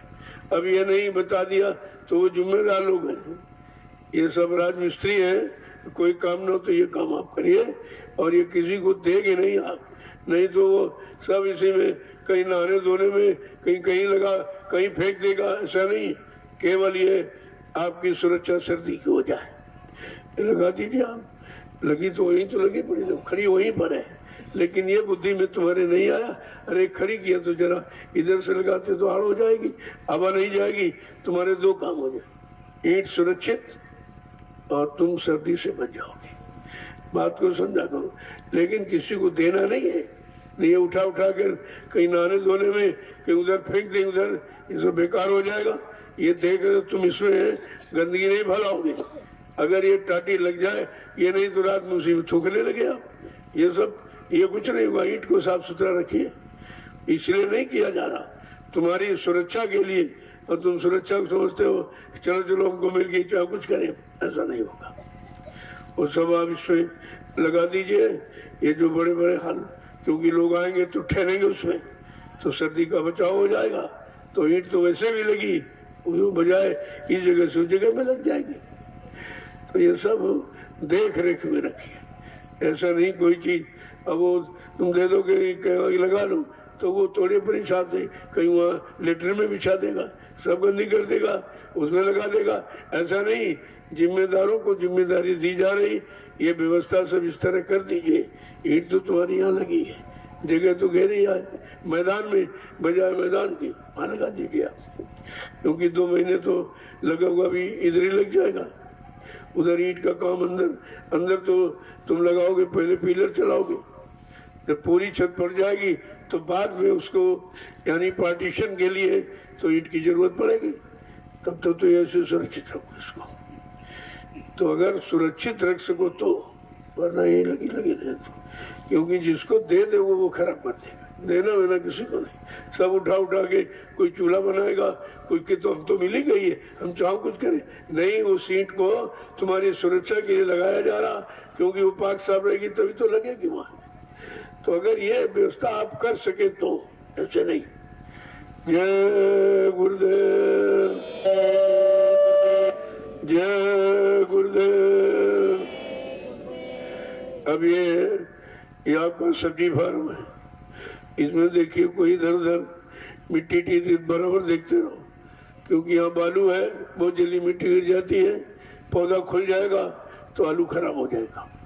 ये और वो सब में देख रहे, निगरानी बराबर रखिए, फौरन उसको जाओ, उसकी मिट्टी चढ़ाकर ऐसे उसको थपथपा रोक दो, मतलब यानी ये सब काम करिए। बहुत सेवा की क्या कमी, बहुत सेवा है। ऐसा नहीं अब तो थोड़े लोग हो, कोई ज्यादा लोग नहीं हो, तो अपनी ये सेवा आप करिए। जय गुरुदेव। अभी बांस आ रहे हैं, थोड़ा बैरिकेटिंग का भी काम हो जाएगा।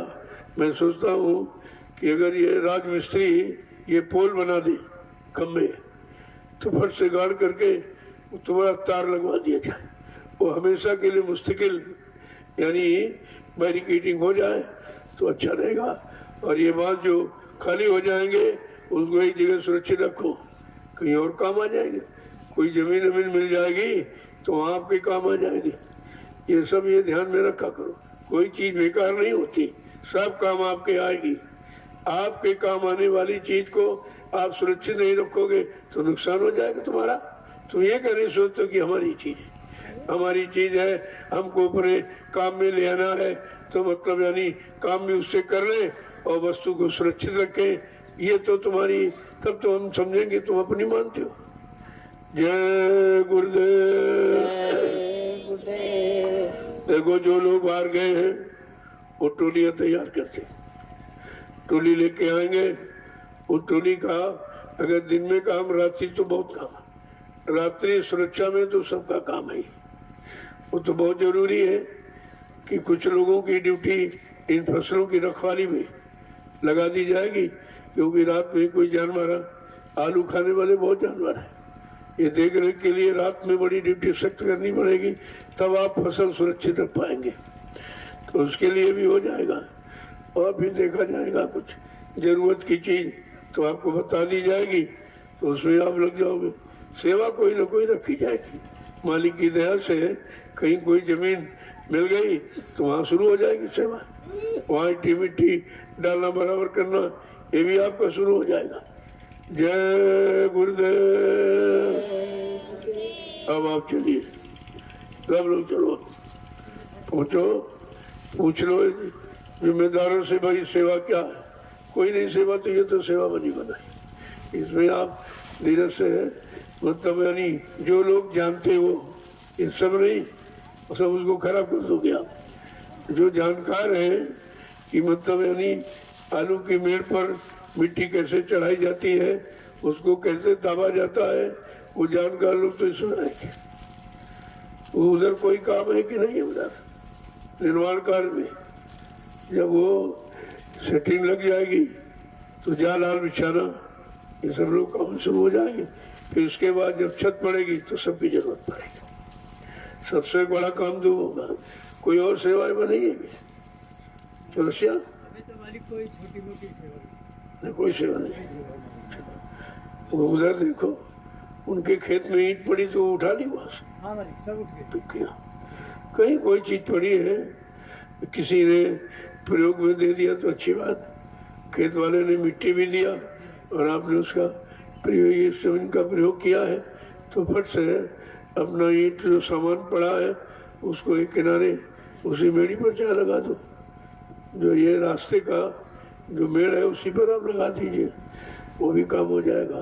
क्योंकि गेहूँ बुआई का समय सब लोग अपना खेत बोएंगे, जो जिसने दे दिया उतना बहुत है, बहुत आपने प्रयोग कर लिया, तो ये मत ऐसा मत समझा करो, जिसका प्रयोग करो उसको बिल्कुल बना चुना के दो। मिट्टी आपने उठाई, कल लेबल कर दी, देखो खुश हो गए लोग कि भाई नहीं ये लोग बहुत अच्छे हैं, मिट्टी लेते हैं तो खेत को लेबल करके बराबर करके देते, बाकी ये काम कोई नहीं करता।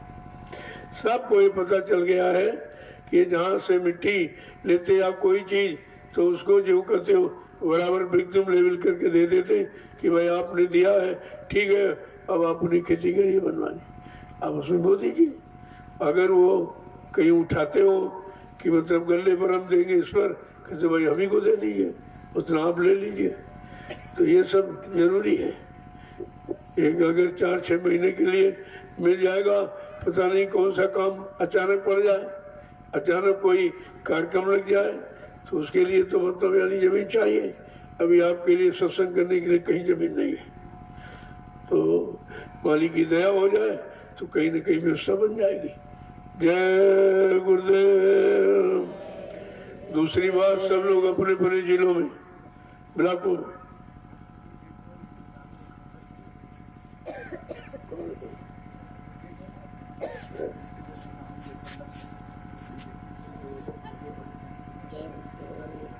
अच्छा देखो ये गेट के सामने बता रहा कुछ, कोई लकड़ी गड़ी पड़ी उधर, हाँ उसको उठा कर रखवा लीजिए।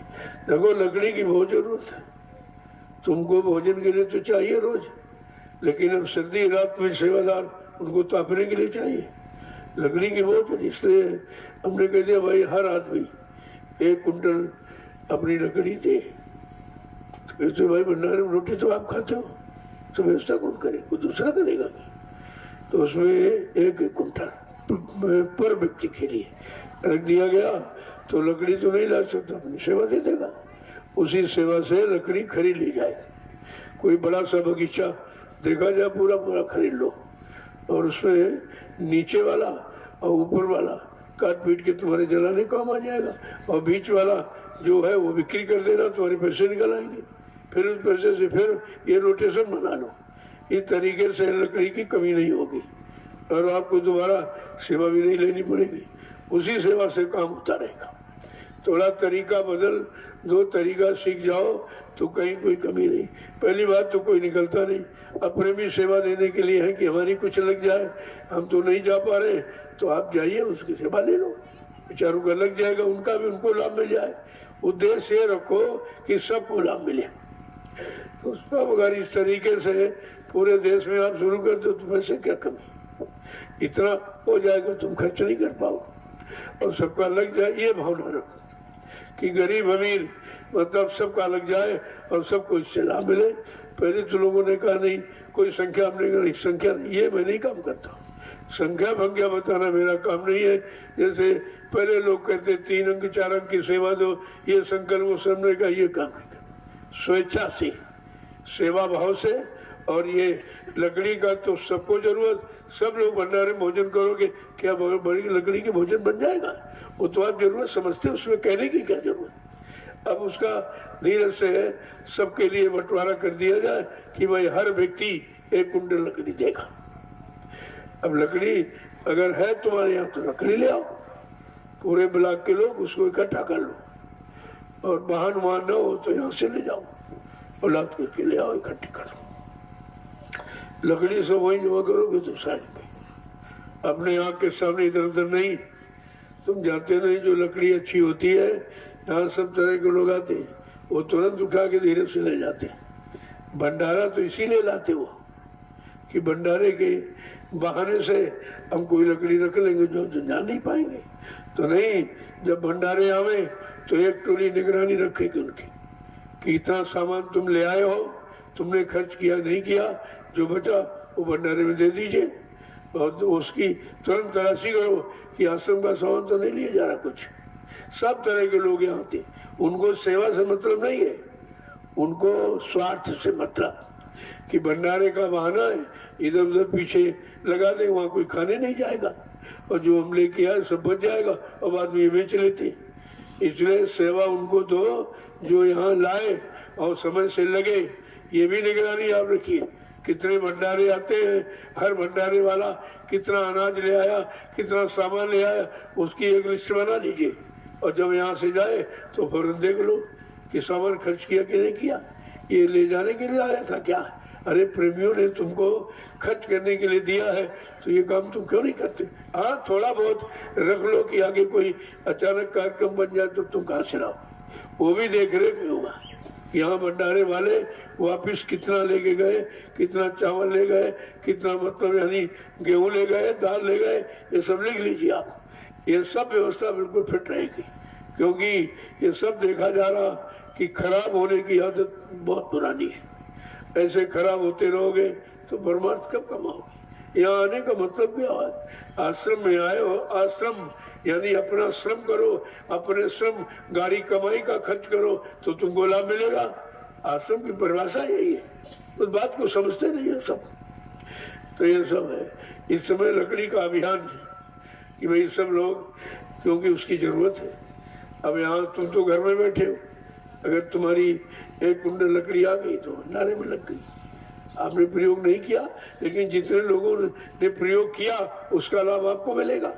ये परमार्थी लाभ बिल्कुल अलग थलग व्यवस्था है, जहाँ लग जाएगा उससे जितने लोग लाभ उठाएंगे वो सब तुम्हारे खाते में आएगा। तो देख रेख बहुत जरूरी है। अब ये सब चारों तरफ से लोग भगेंगे। पहले आपसे कहा था भगदड़ मचने वाली, तो अब भगदड़ मचेगी। सब तरफ जाके देखा है, कहीं कुछ नहीं मिला, लूट लिया और भी लूट रहे। ये सेवा दो, ये सेवा दो, ये दो, वो दो, वो दो, किस लिए दो। अरे भाई किस लिए मांग रहे हो, कौन सा काम तुमने पहले किया है, कौन सा तुम अब काम कर रहे हो, कौन सेवा कहाँ लगा रहे हो जिससे लोगों को लाभ मिले। ये धीरे धीरे जानकारी सबको हो गई, क्योंकि यहाँ एक प्रमाण प्रस्तुत है, ये उदाहरण है एक तरह से लोगों के लिए। ये नजीर है कि नैमिषारण्य की भूमि पर सेवा कोई नहीं ली गई, जो प्रेमियों ने अपनी स्वेच्छा से दिया, उसी से इतना बड़ा काम हो गया। तो काम इसलिए हो गया कि उसको सही जगह लगाया गया। अगर मैं भी अपनी जेब भरता, अपना पेट भरता, अपना खाता भरता तो कुछ नहीं होता, कुछ भी नहीं होता। तो परमार्थ कराएगा वही जो स्वयं परमार्थ करता है। स्वयं मतलब यानी इसको समझता है कि प्रेमियों की सेवाएं कहाँ लगाई जाए। देखो कितना काम हुआ, कोई सेवा भी मांगी नहीं किसी से गई, जो आपने दर्शन में स्वेच्छा से दिया उसी से सब काम हो रहा। रोज करो। अब यह जैसे कोई जमीन लेना है तो भूमि सेवा अलग होगी, उसके लिए तो भाई ये कहा जाएगा कि आप अगर आराम चाहते हो, आप अपनी सुविधा के लिए, तो आप अपनी सुविधा बना लीजिए। तो मतलब यानी मैं तो एक माध्यम हूँ कि आपका बना दूंगा, ये तो काम हो जाएगा, तुम्हारा सही जगह लग जाएगा। लेकिन ये सब करना पड़ेगा। इसके लिए पहले लोगों ने भूमि सेवा दी है, वो आपकी इकट्ठी रखी है, लेकिन वो इतनी पर्याप्त नहीं है कि कोई भारी मतलब बड़ी कोई जमीन खरीद ली जाए। सबको मालूम है समिति के खाते में कितना पड़ा हुआ है, वो तो सबको मालूम। ज्यादातर मैंने लोगों को पहले दिया था कि आप अपने खाते से केवल ट्रांसफर कर दीजिए, तो यही वो किसने दिया, वो तो यही है, केवल आपने ट्रांसफर किया, अपनी सेवा नहीं दिया है। तो कुछ लोगों को तो ये मौका, चलो वो तो बताने की बात थी, चलो भाई नहीं कर सकते तो पहले यहाँ से पैसा ले लो, कर दो। तो ये भी तो हम काम किया गया कि भाई किस तरह लोग सेवा करेंगे। तो ये बात सेवा मेरे पास आई, मैंने इनको दिया कि जाओ बड़े बड़े खाते से समिति में ट्रांसफर कर लो, क्योंकि समिति का खाता फिर खोलेगा कैसे। तो कुछ तो उसमें है, बहुत कम लोगों ने दिया है। अगर धीरे धीरे ये प्रक्रिया चालू रहती भूमि सेवा की, तो आज भूमि आपके पास बहुत होती। जिससे भूमि खरीद लो, तो जमीन तो यहाँ बहुत पड़ी हुई है, बहुत मिल जाएगी, लेकिन ये सेवा लोगों को बतानी पड़ेगी। वैसे पहले से भूमि सेवा चल रही है, लेकिन अब इस समय बंद बिल्कुल कोई नहीं दे रहा, कहीं से नहीं आ रहा। तो जमीन की आवश्यकता अगर है तो भूमि सेवा का अभियान तेज करना पड़ेगा। लोगों को बताना पड़ेगा कि भाई आप अगर अपने लिए जमीन चाहते हो कि हम आश्रम जाएं तो रहने की व्यवस्था, हमारे ठहरने की व्यवस्था, लैट्रिन बाथरूम की सब व्यवस्था हो जाए, तो उसके लिए तो पूंजी चाहिए, उसके लिए सेवा चाहिए। बाकी हमको तो कुछ नहीं चाहिए, हम क्या करेंगे लेके? हम सेवा अपने लिए नहीं, वो तो आपकी व्यवस्था के लिए आपसे कह दिया जाता कि अगर व्यवस्था बनाना चाहते हो तो ऐसा कर लीजिए, आप तरीका आपको बताया जाता। बाकी मैं तो कभी रखता नहीं, मैं कभी गिनता भी नहीं हूँ। जो आप देते हो मैं कभी नहीं गिनता हूँ। तुम ही लोग गिनते हो, तुम ही लोग रखते हो, लेकिन ये कहते हैं कि भाई काम में की है, काम में दे दीजिए, चलो दीजिए आप उसमें से। तो जब निकाला वो मैं अपनी देख रेख में करता हूँ। ऐसा नहीं है कि सब ऐसे लापरवाही काम होता। जय गुरुदेव। ये टोलियां अब ये काम करेगी कि गांव-गांव में जो प्रेमी, उनकी श्रद्धा है कि भाई हम जा नहीं पाते, मजबूर हैं, हम अकेले हैं, घर में कोई नहीं है, लेकिन उनका भाव है, तो उनके भाव को दबाना नहीं चाहिए। वो देते तो ले लीजिए, ला करके यहाँ लगा दीजिए तो उनको भी कुछ लाभ मिल जाए, इस उद्देश्य से। नहीं तो अभियान तो चल जाए। अब इसमें स्वार्थी लोभी लालची बहुत है, आधा वही खा जाएगा, आधा मुश्किल में आ पाएगा। इसीलिए मैं ये काम करता नहीं, क्योंकि पहले भी होता रहा, अभी कुछ लोग ये काम कर रहे हैं। आज तक वो सेवा प्रेमियों से ली के यहाँ लेके नहीं है। जितना अल्लाह का अल्लाह वसूला वो सब वहीं चोट खा गए। कुछ ऐसे भी है, सब तरह के। कलयुग गया तो है नहीं, तो कलयुग वाला काम तो करेंगे वो कलयुग वाले। कलयुग के जीव कलयुग का काम करेंगे। उनकी समझ में सत्यु नहीं आ रहा ना, तो थोड़ा होशियारी से अपनी जिम्मेवारी खुद समझो, किसी मन मत छोड़ो। अभी टोली बनाई गई है, इसमें देखा जाएगा तो लोग सच्चा, अच्छा, ईमानदारी से काम करने वाले धीरे धीरे पहचान हो जाएगी, तो उनको मुस्तकिल कर दिया जाएगा। स्वार्थी लोभी लालची अपने आप अलग हो जाएगी, जो उनके बस का काम नहीं है। वो तो बिगाड़ देंगे, सब अपना भविष्य बिगाड़ेंगे, लोगों की सेवा खराब करेंगे। इसलिए ऐसे लोगों को नहीं देना है। वैसे जब आप आते तो ये दे दीजिए, सबसे अच्छा है। जब यहाँ आओ तो अपना सत्संग सुना, एक दो दिन रहे और चले गए, लेकिन सेवा अपनी यहाँ दे दी, तो तत्काल यहाँ पर आपके सामने लगा दी जाए। आप देखेंगे भाई हमारी सेवा लगी है। तो यहाँ ऐसा कोई काम नहीं होता है कि कोई हम पर्दे में करें, कोई तुमसे छिपा के करें, ऐसा कुछ नहीं।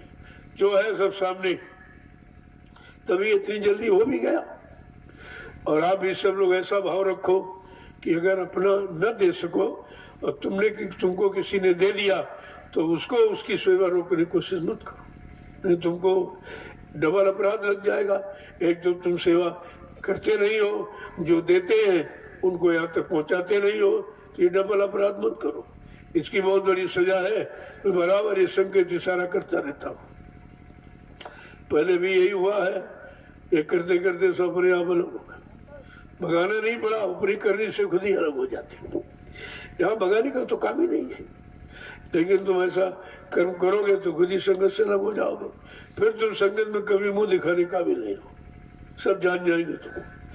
ये सोचिए, थोड़ा सा विचार कीजिए, तो ये भी काम धीरे से हो जाए। तो लकड़ी का अभियान ये मुख्य है, क्योंकि आपने ये जो जमीन खरीदी है, इसमें जो लिप्टिस खड़ा था उसकी कितनी जड़ निकली इतनी जड़ निकली कि एक साल से आप बराबर उससे सिखाओ। एक साल में आपको लकड़ी खरीदनी नहीं पड़ी, इतना आपने खूब जलाया तपस्या। तो इसी तरह से हम सोचते हैं कि अगर प्रेमी जो लकड़ी की सेवा देगा, उससे कोई बगीचा खरीद लिया जाए और उसी तरह नीचे की जड़ और ऊपर की डालें एक काट छाट कर तुम्हारे भंडारे में लकड़ी काम आ जाएगी। और कोई अच्छी सुडौल लकड़ी तो लोग ले लेंगे, वो पैसा फिर आ जाएगा, फिर उस पैसे से फिर आगे। इस तरह से दोबारा पैसा नहीं देना पड़ेगा, ऐसा रोटेशन बन जाएगा आप करते रहिए। देखो तरीका ये नहीं बार बार सेवा की बात करो। मैं पहली बात इसकी बात करता नहीं हूँ। अब ये है जिसकी आवश्यकता है और आपकी आवश्यकता है, आपकी रोटी की आवश्यकता है, तो उसके लिए तो आपको करना पड़ेगा। मैं अपने लिए तो कभी कहता नहीं भाई हमको दीजिए, हमको, हम क्या करेंगे, हम क्या करेंगे, जो दोगे वो तुम्हारी व्यवस्था में उसको लगा दूंगा। सोचता जितनी जल्दी तुम्हारी व्यवस्था बन जाए। हम तो कहते हैं आपको किसी की जमीन में लैट्रिन तक न जाना पड़े, इतनी बड़ी व्यवस्था कर लो, तो ये सबसे अच्छा रहेगा। एक प्रमाण प्रस्तुत हो जाएगा। जय गुरुदेव। अब आप चलिए, उधर कोई बता रहे लकड़ी, उसको देख लो। खेतों में थोड़ा रोज टहलो, उसमें देखो कोई मेड़ बिगड़ तो नहीं रही, क्योंकि बालू है बहुत जल्दी गिर जाती, जरा सा धक्के में आलू खुल जाएगा तो हरा खराब हो जाएगा, फिर वो खाने योग्य नहीं रहता है। इस पर बराबर अब निगरानी रखोगे कि आलू बैठ रहा है। अब धीरे धीरे अभी 1 महीने में तैयार हो जाएगा, सब 1 महीने में तैयार हो जाएगा। तब तक तो डॉक्टर साहब ने इतना केला दे दिया। देखो ये भी एक व्यक्ति है, ये भी एक व्यक्ति जो संगत के लिए ये कितना केला आपको आया। नहीं तो इस समय सब्जी आप खरीदने से 50 रुपए किलो आलू कौन खरीदता भाई। इतना संगत में धन नहीं कि सब तुम्हारे खाने में लगा दिया जाए, फिर आगे की व्यवस्था रुक जाएगी सब। उन्होंने केला दिया है तो कितना आपने खाया, पका भी खाया, रोज प्रसाद में बटा और रोज सब्जी बना रहे हो, तो ऐसा तो सहयोग किसी ने भी तक किया नहीं। ये सब करने वाले बहुत, ऐसा नहीं है कि आप उनसे लेने वाले बनो, उनको नहीं लेंगे, लेने वाले बनो। जय गुरुदेव। अब आप चलिए इन जिम्मेदारों से पूछो भाई कोई सेवा है कहीं, उसको, नहीं तो अपना इधर सफाई रखो। ये सब देखो कितनी गंदगी पड़ी इसमें। ये सत्संग हाल है, इसको तो बिल्कुल एकदम पाक साफ रखिए। तुम्हारे पास गोबर है, महिलाएं वहां से ले आए, इसको लीप दे। ये सब घर में नहीं करती क्या है? जब घर में करती इसको अपना घर नहीं समझती। ये भी तो तुम्हारा घर है, वहां तुम ये काम ही, जो काम यहाँ हो रहा है तो घर में तुम करते नहीं हो। ये भी है बहुत बड़ी सेवा कि तुम अगर सफाई करोगे, उस सफाई का प्रयोग जितने प्रेमी करेंगे वो तो परमार्थी, ये भी सेवा तुम्हारे काम आ जाए, वो सब तुम्हारे खाते में आएगी। तुम असल में सेवा करना सीखो और सेवा से परमात्मा बनाना सीखो। यहाँ बहुत काम है। उधर गौशाला में देख लो, गाय बंदी कोई गड्ढा वड्ढा तो नहीं हो गया, तुमको उस बराबर रखो। वहाँ भी जो पुआल वैसा पड़ा हुआ है जो किसी काम का नहीं है, वो भी सर्दी जब बढ़ेगी तो गाँव के नीचे डाल देना, उसको बिछा देना, और बिछाने के बाद 2-3 दिन में उसको उठाना, तो उठा करके एक जगह गड्ढे में जमा करना, वो खाद बन जाएगी, वो भी खाद सब बन जाएगी। तो ये सब व्यवस्था है। व्यवस्था को व्यवस्थित ढंग से जब करोगे तो व्यवस्था आपकी बरकरार रहेगी, कभी ये खत्म नहीं होगी। तो ये लकड़ी का अभियान है। पर व्यक्ति को 1 कुंटल लकड़ी यानी भंडारे में देना है। ये भंडारे की सेवा है। और रात में जो सेवादार बेचारे सर्दी में तापेंगे, उसमें ज़्यादा चाहिए लकड़ी। तो जो इस तरह की मतलब खराब टाइप की लकड़ी वैसी हो तो ये तापने काम आ जाएगी, और बाकी आप भंडारे में जलाओगे। कोई सुडौल अच्छी है तो उसके पटरे बना लो, आगे वो काम आ जाएंगे आपके। क्योंकि आश्रम में तो बहुत बड़ी जरूरत है, बहुत बड़ी आवश्यकता है। धीरे धीरे आप देख भी रहे हो कि जैसे व्यवस्था बढ़ती जा रही है उसी तरह से, क्योंकि अब संख्या बढ़ती जा रही। प्रेमी सब जगह देख के आया है, कहीं कुछ नहीं मिला, कुछ नहीं कहीं मिला। सब देख लिया, टटोल लिया सबको, अरे कहीं कुछ नहीं है, सब अपना पेट भर रहे हैं, अपनी व्यवस्था कर रहे हैं, और प्रेमियों की व्यवस्था कोई नहीं कर रहा। और यहाँ बिल्कुल उल्टा है, यहाँ सब तुम्हारी व्यवस्था है, मेरी कोई व्यवस्था नहीं है। ये भी आप देखिए, मैं अपने लिए तो कभी कुछ कहता नहीं, क्योंकि हमको कुछ चाहिए नहीं। आप आए हो तो आपकी व्यवस्था बनाना जरूरी है कि आप कैसे रहेंगे, आप कैसे ठहरेंगे, तो उसी की व्यवस्था है। तो अपनी व्यवस्था को आप खुद ही सोचिए। भाई घर में रहते हो तो क्या रोटी नहीं खाते हो, कि कपड़े नहीं पहनते हो, कि कोई सेवा काम नहीं करते हो? जब उस घर में केवल शरीर का काम है और इस घर में शरीर जीवात्मा दोनों का काम है, तो ये घर सच्चा कि वो सच्चा है? अभी तक आप यही पहचान नहीं कर पाए हो। यहाँ तो दोनों तरफ का काम आपका। जय गुरुदेव। अब आप चलिए कुछ न कुछ सेवा करो। देखो अभी मालिक की दया हो जाएगी, कोई सेवा का आधार मिल जाएगा तो सेवा करोगे उसमें।